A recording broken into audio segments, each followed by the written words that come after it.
నానబెట్టాను, చక్కగా నానిపోయింది. కొంచెం ఎక్కువ వేసుకున్నాను నేను, ఇడ్లీ కూడా చేసుకుందాం అనేసి. ఇప్పుడు మిక్సీకి దీన్ని వేసేస్తాను.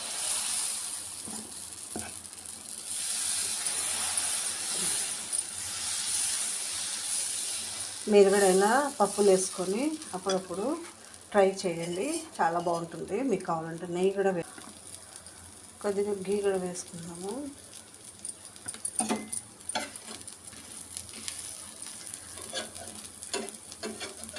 చూసారా దోశ ఎంత క్రంచీగా వచ్చింది.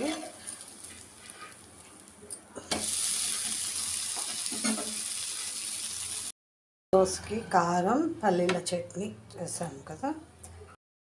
పప్పుల దోశ చూసారా ఎంత క్రంచీగా ఉంది. హై ప్రోటీన్ ఉంటుంది ఇంట్లో. అప్పుడప్పుడు ఇలా చేసుకో.